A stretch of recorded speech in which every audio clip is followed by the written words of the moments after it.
తిమ్మర గ్రామంలో ఆ గ్రామానికి సంబంధించినటువంటి రజత కుటుంబం అట్లాగే దళిత కుటుంబానికి సంబంధించినటువంటి వాళ్ళు మల్లన్న జాతర సందర్భంగా దేవదర్శనానికి వెళితే వాళ్ళు కులం పేరుతో అడ్డుకొని గేట్లు బంద్ చేసి డబ్బులు ఇస్తేనే మీరు లోపలికి వెళ్ళాలనేటటువంటి దౌర్జన్యానికి పాల్పడ్డారు.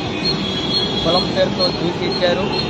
అట్లాగే వాళ్ళని మమ్మల్ని ఎందుకు రానివ్వరు అని చెప్పి అడిగినందుకు మహిళలను కూడా చూడకుండా దాడులు చేశారు. వాళ్ళ బట్టలు కూడా ఇచ్చారు.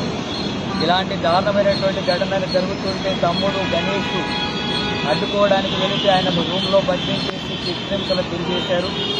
ఈ దారుణమైన ఘటన జరుగుతుంటే 2 నెలల పసిగుడ్డను వాళ్ళ కాళ్ళ ముందు చేసి వేడుకొని క్షమించండి వదిలేయండి అని అడుక్కున్నా కూడా ఆ పసిబిడ్డను కూడా కాలుతో తన్ని ఆ ఘటన జరిగితే ఆ పసిబిడ్డ చనిపోవడం అయినటువంటి ఘటన జరిగింది.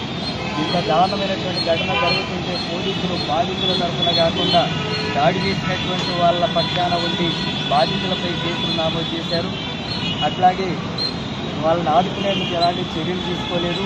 ప్రధానమైనటువంటి గ్రామ సర్పంచ్ అయినటువంటి రామరెడ్డిని ఇప్పటివరకు అరెస్ట్ చేయలేదు, 4 అరెస్ట్ చేయలేదు.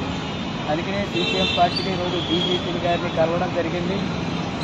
హత్య కేసు నమోదు చేయాలా రామరెడ్డి తదితరుల మీద, అట్లాగే ఫాస్ట్ ట్రాక్ కోర్టు ఏర్పాటు చేసి కఠినంగా శిక్షించేందుకు చర్యలు తీసుకోవాలా, మిగిలిపోయినటువంటి వాళ్ళందరి మీద ఎస్సీ ఎస్టీ యాక్ట్తో పాటు అధ్యక్ష నమోదు చేసి అరెస్ట్ చేయాలని ఎస్ఐ సిఐ డిఎస్పీలు నిర్లక్ష్యం వహించారు. వాళ్ళని సస్పెండ్ చేసి తగిన చర్యలు తీసుకోవాలని చెప్పి డిమాండ్ చేస్తూ ఈరోజు బీజేపీ గారిని కలవడం జరిగింది.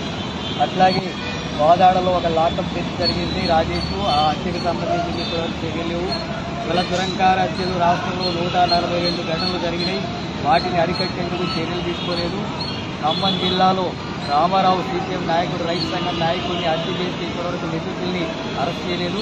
ఇలాంటి ఘటనలన్నింటి కూడా డీజీపీ గారి దృష్టికి తీసుకెళ్ళాం. వాటిని వెంటనే విచారణ జరిపి తప్పకుండా చట్టపరంగా చర్యలు తీసుకుంటామని చెప్పారు.